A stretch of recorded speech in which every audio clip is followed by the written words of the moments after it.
सुप्रभात। मैं आदित्य सरकार 9 न्यूज चैनल का एडिटर इन चीफ बोल रहा हूँ। आज मैं आपको आज की बात आदित्य सरकार के साथ में स्वागत करता हूँ। आज हम हामिद खान की कहानी आदित्य की जुबानी आदित्य के मुंह से सुनेंगे। हामिद खान पाठ में लेखक शंकरन पुट्टेकट्टे ने अपने तक्षशिला यात्रा का एकदम सजीव वर्णन किया है। एक बार सुबह लेखक अखबार पढ़ रहे थे। अखबार का अर्थ होता है समाचार पत्र। तक्षशिला में अगजनी की खबर सुनकर लेखक को तक्षशिला निवासी अपने मित्र हामिद खान की याद आने लगी। वे ईश्वर से प्रार्थना करने लगे कि वे हामिद खान व उनकी दुकान को अगजनी से बचा ले। आप अगजनी का चित्र देख रहे हैं जिसमें कई दुकानों व घरों को आग लगा दी गई है। तक्षशिला का नाम सुनकर लेखक को अपनी पुरानी बातें याद आ गई। अभी 2 साल तो ही बीते थे जब मैं तक्षशिला के पौराणिक खंडर देखने गया था। एक ओर कड़कड़ाती धूप, दूसरी ओर भूख और प्यास के मारे मेरा बुरा हाल हो रहा था। लेखक रेलवे स्टेशन के बाजू करीब 5 मील दूर बसे एक गांव की ओर निकल पड़े क्योंकि उन्हें भूख लगी थी और उन्हें एक होटल की तलाश थी। अरे ये कैसा गांव है? यहाँ तो हस्त रेखाओं जैसी पतली पतली गली है। होटल का तो नामो निशान ही नहीं है। यहाँ चारों ओर बदबू ही बदबू है।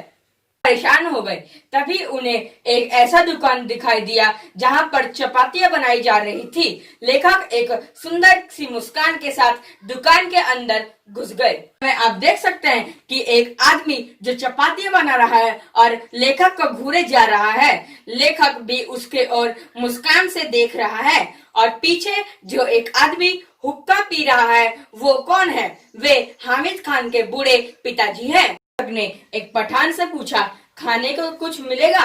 पठान ने जवाब दिया, चपाती और सालन है, वहां बैठ जाइए। उसने एक बेंच की तरफ इशारा करते हुए कहा। बेंच पर बहुत धूल लगी हुई थी। वहां लेखक ने अपनी जेब से रुमाल निकाला, उसे पोंछा और वे बैठ गए। ने चपाती को अंगारों पर रखते हुए पूछा, भाईजान आप कहाँ के रहने वाले हैं? लेखक ने उत्तर दिया, मालाबार के। तब पठान ने पूछा, यह हिंदुस्तान में ही है ना? लेखक ने कहा, हाँ, यह भारत के दक्षिणी छोर मद्रास के आगे है। फिर पठान ने लेखक से पूछा, क्या आप हिंदू हैं? लेखक ने उत्तर दिया, हाँ, एक हिंदू घर में जन्म लिया है। तब पठान ने एक फीकी मुस्कुराहट के साथ लेखक से पूछा, आप मुसलमानी होटल में खाना खाने आए हैं? लेखक ने उत्तर दिया, क्यों नहीं, इस हमारे यहाँ तो अगर बढ़िया चाय पीनी हो या अगर बढ़िया पुलाव खाना हो तो हम मुसलमानी होटल में ही जाया करते हैं। तो लेखक की बात पर विश्वास नहीं हुआ। तब उसने लेखक से पूछा, क्या ये सच है? तब लेखक ने उसे गर्व से बताया, हमारे यहाँ हिंदू मुसलमान में कोई फर्क नहीं है, सब मिलजुल कर रहते हैं। हमारे भारत में मुसलमानों ने जिस पहली मस्जिद का निर्माण किया था वह हमारे ही राज्य के एक स्थान कोडुंगुलर में है। हमारे यहाँ हिंदू मुसलमानों के बीच दंगे नहीं के बराबर होते हैं। ने लेखक की बात को ध्यान पूर्वक सुनते हुए कहा, काश मैं आपके मुल्क में आकर यहाँ सब अपनी आंखों से देख सकता था। तब लेखक ने कहा, क्या आपको मेरी बात पर विश्वास नहीं होता?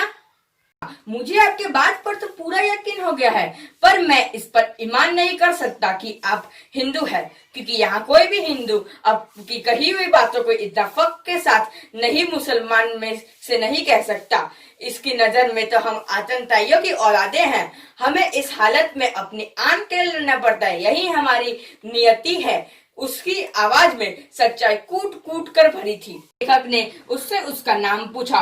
उसने उत्तर दिया कि मेरा नाम हामिद खान है और वो जो चारपाई पर बैठे हैं वे मेरे अब्बा जान हैं।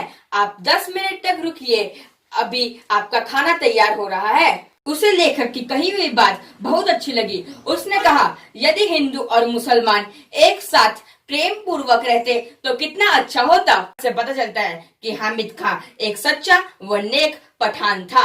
वह यहाँ चाहता था कि उसके मुल्क में हिंदू और मुसलमान प्रेम से तथा शांति से रहे। आने के बाद लेखक ने हामिद खान से पूछा, कितने पैसे हुए? हामिद खान ने कहा, भाईजान माफ कीजिए, मैं आपसे पैसे नहीं लूंगा, आप तो मेरे मेहमान हैं।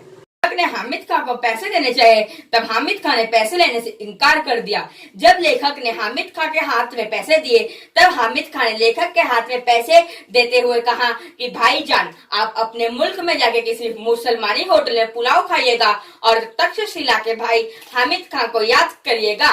तो आपको कैसा लगा हामिद खां? समाचार पत्र पढ़ रहा था तब उसने पढ़ा कि तक्षशिला में दंगों व फसादों के कारण दुकानों व घरों में आग लगाई जा रही है।